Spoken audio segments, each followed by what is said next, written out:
भाई देख ले इनमें भी आ गया यार। इसी वजह से ना इनको सेपरेट किया हुआ है ताकि जो मैक्सिमम हो सकता है ना बचाओ वो कर लें। बाकी इसके भी हालात बहुत ज़्यादा टाइट है। मुझे तो लगता है सिल्कीज में भी आ गया। वो मैंने वो पर्दा उसको हटाया ना तो वो भी छींके मार रहे हैं भाई। फिर इनका को तो कुछ किया जाए यार। अभी मैंने ना डॉक्टर को कॉल की है जी, उसने मुझे टाइम दिया हुआ है। वैसे तो वो दोस्त है लेकिन ना मैंने उसे कहा था कि ना इतने बजे तक आ जाना।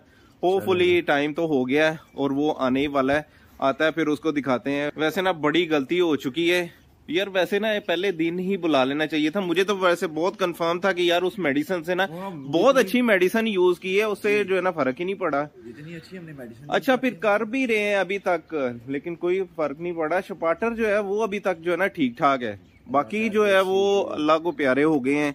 अब ये है कि ये जो है ना बीमार हुए पड़े हैं। इनको देखते हैं। अब वो डॉक्टर को बुलाया तो है। होपफुली थोड़ी देर में ना आ जाएगा। अस्सलाम वालेकुम दोस्तों, वेलकम बैक अगेन। तो फाइनली डॉक्टर साहब पहुंच गए हैं और इनको सारी सिचुएशन बता दी है। इन्होंने ये भी मुर्गे देख लिए और अंदर जो हमारा स्पार्टर है वो भी डिटेल से ना इनको मैंने दिखा दिया है। इन्होंने पूछा है कि भाई कौन सी मेडिसिन यूज करते रहे हैं। यार वो जो ऑक्सीवे 5 वो जेंटा कॉम्बिजोन और 2-3 और मेडिसिन बताइए वो हमने सही किया कि गलत किया है। इसकी कैटेगरी पे डिपेंड करता है। अभी डेड बर्ड आएगा हम उसे खोल के देखेंगे आया उसके अंदर वायरस है या ये किसी बैक्टीरियल इन्फेक्शन से सीआरडी हुई है या फिर इसे माइकोप्लाज्मा हुआ है। तो कैटेगरी पे डिपेंड। अच्छा डॉक्टर साहब मैं आपकी बात काट रहा हूँ। हमें वैसे ना बड़ा शोर था कि ये जेंटा कॉम्बिजन ऑक्सीवे 5 B12 इससे ये सारी चीजें ना कवर हो जाएंगी और बड़ी हमने ना कोशिश भी की है। मतलब बर्ड जो है ना वो ठीक की तरफ नहीं आता रहा। अच्छा फाइनली अब ये डॉक्टर साहब आए हैं। इन्होंने ना आते सारी चीजों को देखा है। उसके बाद इन्होंने कहा कि आज हमारा ना एक सिल्की मरा है तो उन्होंने कहा पहले डेड बर्ड लेके आए। वो हमने एक मुजाहिद चढ़ाया हुआ है ऊपर। वो हमने ना उस प्लॉट में ना फेंका था। ये डेड बर्ड इधर नहीं ये कौन सा है? मुर्गा है। नहीं ये किधर पड़ा हुआ था? इधर पड़ा ये लाजमी बिल्ली लेके आई है। ये बफ है। ये बफ नहीं है। हाँ बैंटम है ये। वो ले आए वो वाला लेकर रहा है जो आज मरा है। एक मिनट ये यार, बिल्ली लेके आई है। बहरहाल जी वो बर्ड आ जाए फिर डॉक्टर साहब ना उसको काट के देखें कि क्या निकलता है। अब उसके अंदर एनडी आती है या फिर आईबी आती है। मोस्ट पॉसिबल है इसे इन्फेक्शन ब्रोंकाइटिस का वायरस है।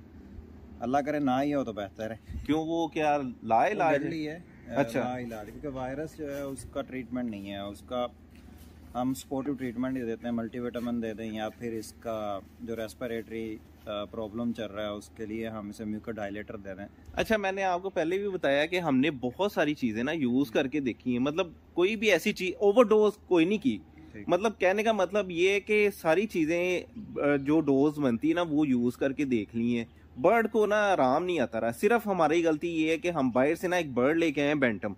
वो 2 पेयर ने आगे सारे फ्लॉक को ना बीमार कर दिया है और उसके बाद बिल्कुल रिकवरी नहीं आई। इन्फेक्टेड बर्ड जाएगा वो कोई ना कोई आगे प्रॉब्लम करेगा। इंसान है, इंसान जब बीमार होता है उसे जुकाम लगा सारे घर वालों को 3 दिन के अंदर अंदर सारे बीमार हो जाते हैं। इसी तरह परिंदा है अगर वायरस हुआ तो पॉसिबल है कि इसे IB या ND में से एक दो हैं। देखते हैं अब इंशाल्लाह। IB ND का नाम लेके ना मुझे डरा रहे हैं। दोनों ही जो है ना मोहलक बीमारियां हैं और मुझे तो यही लगा कि शायद इसको ना ND हो गया हमारे सारे फ्लॉक क्योंकि सारा ही। अब आपने आगे बताया कि ND में ना रातों रात ही बर्ड जो है ना एक्सपायर हो जाता है। ND लेकिन 50% 24 आवर के अंदर अंदर आपकी मोर्टेलिटी करता है और IB जो है वो मॉर्बिडिटी की तरफ ज़्यादा जाता है मोर्टेलिटी की बजाय।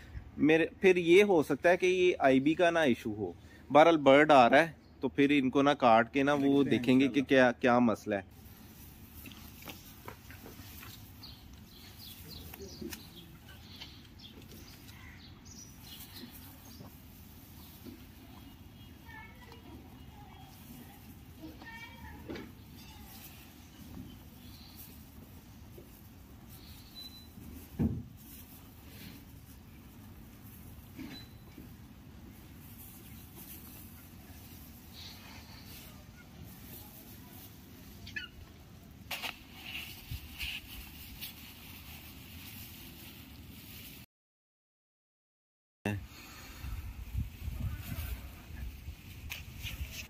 दो मुर्गों को ना चीर फाड़ के बैठे हुए हैं और डॉक्टर साहब से पूछते हैं। हाँ जी डॉक्टर साहब ना मेरी तरफ देख के ना हंसी जा रहे हैं और कोई अच्छी खबर नहीं है और वैसे जो है ना, अब खैर इनसे ही पूछ लेते हैं कि क्या चक्कर है।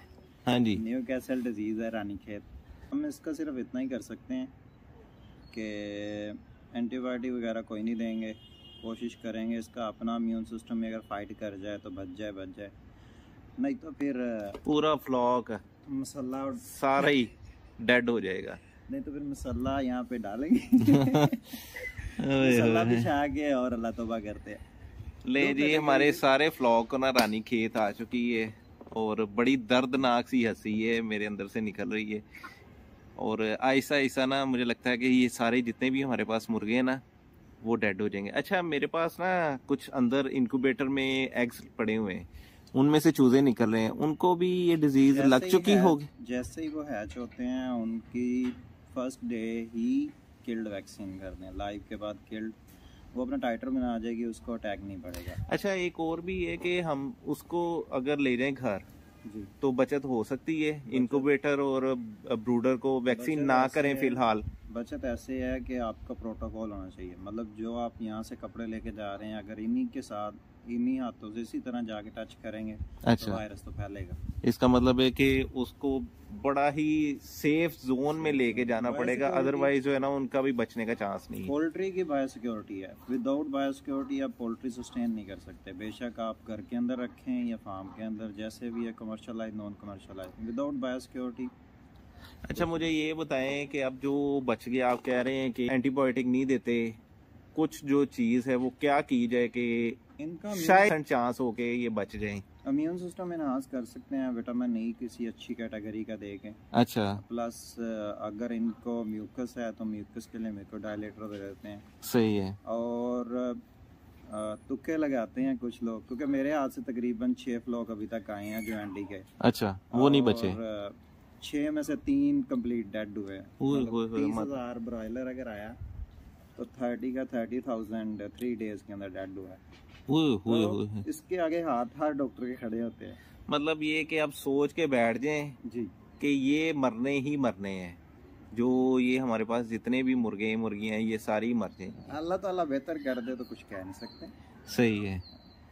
चले जी, बाकी डॉक्टर साहब से भी बातचीत करते हैं। वैसे ये ना हमारा इनसे बड़ा ज़्यादा ही रन है, इनसे ज़रा तफसीली डिस्कस करते हैं बाकी क्या हो सकता है मज़ीद।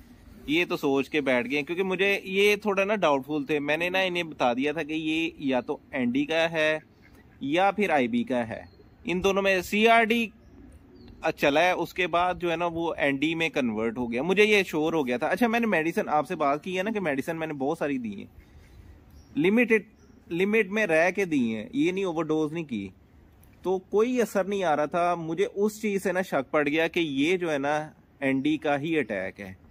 तो 100% है। अगर आपको एंटीबायोटिक ना रिस्पॉन्स कर रही है, एंटीबायोटिक तभी जवाब देती है जब आपको वायरस इन्फेक्शन हो, और वायरस के ऊपर वायरोसिडल ही असर करती है, इसके अंदर वायरोसिडल है कोई नहीं। इसके ऊपर आप सिर्फ प्रिवेंटिव मेजर कर सकते हैं, प्रिवेंटिव मेजर के ऊपर आप वैक्सीन कर सकते हैं। अभी इसको वैक्सीन लगाना भी खतरनाक है, अब जितने हैं या उनमें से बच जाएंगे। अच्छा, मैंने सुना है कि जब एनडी का अटैक हो जाए तो उस टाइम कोई भी वैक्सीन ना लगानी चाहिए, क्योंकि आप कोई वैक्सीन लगा रहे हैं तो वो एनडी को मजीद प्रमोट कर रहे हैं, इसी तरह का कोई है ना चक्कर।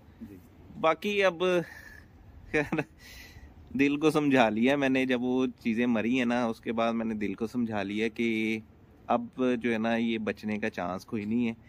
बाकी अब देखते हैं। सो फाइनली डॉक्टर साहब से डिस्कशन हो चुकी है और बड़ी दर्दनाक डिस्कशन थी, दिल को बड़ी ज़्यादा ना कह लें कि ठेस ही पहुंची है, और वैसे आसरा भी दिया है कि यार अब जो आ गया है वो होके रहना है। बाकी इन्होंने ना कुछ मेडिसिन लिख दी हैं, दिखाएं डॉक्टर साहब, आप खुद ही बोल के बताएं कि क्या क्या चीज़ है ये इन्होंने मेडिसिन लिखी है, बताएं जरा। इसके अंदर हम जाएंगे फिर कौन है बैक्टीरियोसिडल और वायरोसिडल स्प्रे होता है ताकि ये इन्फेक्शन और ज़्यादा ना फैले, जिसके अंदर फैला है वहीं पे बाउंड हो जाए, और ये अपनी बायोसिक्योरिटी उसके साथ करें। और साथ में इसको थोड़ा सा लीवर का प्रॉब्लम है, कोशिश करते हैं कि वो हेपामर्स और जो जेटिपार है वो बड़ा बेहतरीन सिरप है, उससे कुछ इफेक्ट होगा इनको, उससे कुछ बेहतर होगा, लीवर का थोड़ा स्ट्रेस कम होगा जितना हम स्ट्रेस इसका लोड कम कर सकें उतना हमारे लिए बेहतर है और परिंदे के लिए बेहतर अच्छा डॉक्टर साहब, मैं अक्सर वीडियोस देखता हूँ और ये जो पेंसिलिन 10 लाख और न्यूरोब्रॉन के टीके और ये कर दें वो कर दें और आपका ये जो एनडी का मसला है वो हल हो जाएगा। पेंसिलिन जो ड्रग है वो अगर रिएक्शन कर जाए तो कुछ नहीं छोड़ती, अच्छा। ना रिएक्शन कर जाए तो परिंदा बच जाता। नहीं, इसका कोई फायदा है? ये लोग बहुत सारे कहते हैं कि जी पेंसिलिन लगा दें और ये लगा दें और वो लगा दें, ऑक्सीडिल लगा दें, वो बचत की कैटेगरी ये है कि आप देखेंगे पेंसिलिन के साथ वो हमेशा नेरोबैन या फिर मेथिकोबाल मिक्स करते हैं। हाँ। समटाइम परिंदे के अंदर होता है कि जब भी कोई वायरल अटैक आता है उसके अंदर विटामिन बी कॉम्प्लेक्स की कमी आती है, ज़्यादातर B12। सही है। तो ये इम्यूनिटी इन्हांसर है, तो ये इम्यून इन्हांस कर देता है, उससे वजह से समटाइम परिंदा रिकवर हो जाता है। सही। वैसे मैं कहूँगा ये कितने दिन में हमारा सारा फ्लॉग उड़ जाएगा? अल्लाह करे ना ही उड़े, लेकिन 15 दिन निकाल जाएगा इंशाल्लाह। इसका मतलब है ये कि 15 दिन ना मजीद इनका दाना पानी करें। बहरहाल ये बहुत ही ज़्यादा दुख हुआ है, सब चीज़ों के साथ ना बेतहाशा हमारा लगाव था, लेकिन अब क्या किया जा सकता है कि भाई जब एनडी आ गई, मैंने इन्हें बताया कि हमसे ना वो छोटी सी गलती हुई है और उसके बाद हमें जो लग रहा था ना वो बिल्कुल एक्टिव परिंदे थे। अच्छा, मैंने ना एक चीज़ नोट की है, वो डॉक्टर साहब से भी मैंने डिस्कस की है, वो ये है कि मैंने ना इनको बताया है कि मार्केट में ना जो चीज़ें आती हैं, जब बंदे को पता चल जाए ना जो सही ब्रीडर है, अच्छा वो बड़े हेल्दी थे, अब ये भी मार्केट से ही आई है चीज़ एक किस्म की, ब्रीडर को पता चल जाता है कि भाई इसको ना एनडी का अटैक हो गया है या कुछ ना कुछ हुआ है, वो फौरन जाके ना मार्केट जाके सेल कर आता है। नहीं, ज़्यादा प्रॉब्लम ये आता है कि जिस भी बंदे ने परिंदा रखा हुआ है वो उसकी कैटेगरी देखता है ये कितनी फ्रीक्वेंसी से बीमार हो रहा है। सपोज एक आपने परिंदा रखा है वो एवरी 10 डे बीमार हो रहा है, उसको पता चल जाता है इसकी मैं वैक्सीन नहीं की या ये पेरेंट्स के अंदर इसकी कोई अटैक आया था, डिजीज अटैक। सही सही सही। तो वो सेल कर देते हैं। फिर वो लो टाइटर बर्ड जब आपके पास आता है तो आपके बर्ड का ऑलरेडी टाइटर लो होता है, अगर वैक्सीन ना की हो तो वायरस बहुत स्पीड से आगे फैलता है। अगर वैक्सीन की हो तो टाइटर ऑलरेडी हाई होता है, वो अटैक पड़ने का चांस नहीं होता। सही से।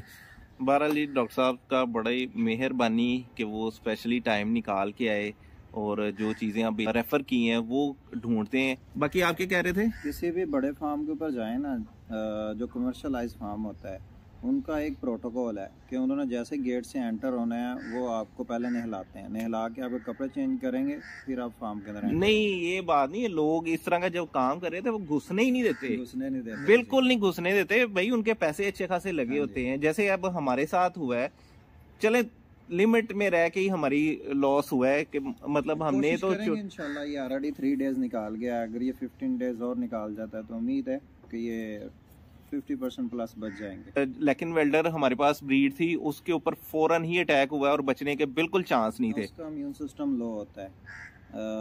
जो भी ब्रीड आप बाहर से इंपोर्ट कर रहे होते हैं वो यहाँ पे एक्लेमेटाइज नहीं होती, तो जो यहाँ पे एक्लेमेटाइज नहीं होती उसका इम्यून सिस्टम यहाँ पे कंपैटिबल समटाइम नहीं होता। बिल्कुल ऐसे ही है। अच्छा, मैंने देखा है कि लेकिन वेल्डर के चूजे भी ना एक ही दिन में ही वो एक्सपायर हो गए हैं। मेरा उसका लास्ट 3 ईयर का एक्सपीरियंस है। वो बर्ड किसी भी छोटी सी बीमारी के अंदर अटैक आए वो सबसे पहले एक्सपायर होता है, अल्लाह खैर करे। बहरहाल जी दिल को तसल्ली दे दी है कि ये जो है ना अब जाने ही जाने हैं। एनडी का अटैक बहुत ही गंदा अटैक होता है, मैंने सुना है कि खुड्डों के अंदर ना घुस जाती है बीमारी, फिर जो है ना वो सारे चूजों को ना मार के जाती है। सिल्की का इम्यून सिस्टम बहुत अच्छा है, बहुत देर तक ना बचा रहता है और बड़ी देर तक लड़ता रहता है, वो ज्यादा देर तक बचे रहेंगे। बाकी देखते हैं होपफुली कि क्या बनता है। ले जी, डॉक्टर साहब को कोई मैं थोड़ी बहुत ना चाबी दी है और डॉक्टर साहब फिर हिले हैं। मैंने कहा यार कुछ थोड़ा बहुत तो जो है ना लगाएं उनको, ताकि जो है ना हमें आसरा तो होना कि शायद कोई चीज बच सके। डॉक्टर साहब ये क्या है? ये कौन सी है? इंजेक्शन है, एवल इंजेक्शन। इसके अलावा और अच्छा, हमने ना यहाँ पे करीब ही, क्योंकि जो मार्केट है ना हमारी इस मेडिसिन की वो काफी दूर है, तो आज मैं ले आऊंगा। डॉक्टर साहब को कल भी तकलीफ दी है कि कल भी आए। फिलहाल तो जो ये यहाँ से मिल सके ना मैक्सिमम, हमारे यहाँ पे वो मेरे ख्याल में वो बड़े जानवरों का ही ना ज्यादा मेडिसिन उन्होंने रखी हुई थी। VMD का स्टोर है। हाँ, तो इनके पास लाइव स्टॉक की मेडिसिन है, पोल्ट्री की ये बहुत कम अवेलेबल होती हैं, जो ज्यादातर यूज होती हैं, जैसे टाइलोपिन का इंजेक्शन हो गया। टाइलोपिन तो खैर हमें मिल गई है और खुली मिल गई है, बाकी जो हमें रिक्वायर्ड है ना वो यहाँ से नहीं मिल सकी। वो मैं ना आज ले आऊँगा, क्योंकि वो डिस्टेंस बहुत ज़्यादा है, तो वो ले आएंगे। कल भी डॉक्टर साहब को मैंने कहा कि तकलीफ़ दी है कि वो आके ना कुछ चीज़ें ना देख के जाएं। बाकी ये अब मेडिसिन देने लगे हैं। अब ये जो इन्फेक्टेड परिंदे हैं उनको ये मेडिसिन दे लें। ले जी, पहला बर्ड अब हाथ में आ गया है। देखते हैं जी ये क्या सिम्टम्स शो कर रहा है। देखा ये मुंह खोल खोल के। अच्छा, ये वैसे ना ज़्यादातर ऐसे फील होता है कि ये वो CRD का ना केस है, लेकिन देखें कि बिल्कुल पता नहीं चलने दे रहा कि इसको है मसला। 3 कैटेगरी की होती है, एक रेस्पिरेटरी पड़ेगी, दूसरी ब्रेन को पड़ती है, और तीसरा उसका लग्स, ये लेग्स के ऊपर पैरालिसिस जिसे कहते हैं। 3 सिम्टम इसके आते हैं। ये देखें अभी इसका वजन कितना लूज हुआ है। नहीं, ये तो खैर इसको थोड़ा सा ना सोकड़े का भी शिकायत है, और ये हमने खैर बड़ी कोशिश की है कि ये ना रिकवर हो जाए, लेकिन सोकड़े से भी ये रिकवर का परिंदा बहुत कम चांस होता है, और रिकवर हो तो ऑलमोस्ट मिनिमम भी आपके 3 से 4 मंथ ले जाएगा। अच्छा, इतना ज्यादा जो है ये ले जाता है। और उसका डाइट का मेन गेम होती है। सही सही। ये जो अब इंजेक्शन लगा रहे हैं ये क्या इफेक्ट डालेगा इनके ऊपर? ये हम रेस्पिरेटरी म्यूकोडायलेटर के लिए लगा रहे हैं, ताकि ये जो मुंह खोल के सांस ले रहा है कुछ बेहतर हो जाए। सही सही सही। देखते हैं क्या रिस्पॉन्ड करता है। फिलहाल तो इसको ना जल्दी से अंदर कर देते हैं, क्योंकि डर हमें बहुत ज्यादा लग रहा है कि बाकी की तरफ ना जाए, क्योंकि इनको आदत है ऐसे ही ना घूमने फिरने की। तो जब से इनको केज के अंदर किया ना, वो कह रहे हैं कि भाई हमें इस केज में ही क्यों रखा हुआ है, जल्दी से बाहर निकाल लें। मैंने कहा कि इनके भी हालात चेक कर लिए जाएं कि क्या हालात हैं। फिलहाल इधर जो है ना अभी तक बचत है। तो डॉक्टर साहब तो चले गए हैं, और हमें ना काफ़ी सारी चीज़ें ना बता के चले गए हैं, और जितनी अपनी सर्विसेज दे सकते थे वो दे चुके हैं। और वैसे तो हमने कल भी उनको बुलाया है, बाकी काफ़ी सारी चीज़ें ना लिख के चले गए यहाँ पे। अब ये जल्दी से ना पकड़ लाते हैं। तो दोस्तों इस वीडियो को करते हैं यहीं पे ख़त्म। अरे सही बात है, दौड़ काफ़ी ज़्यादा लग चुकी है, और ना चाहते हुए भी ना हमें अच्छी खासी फटीग पड़ गई है। अल्लाह हाफिज़।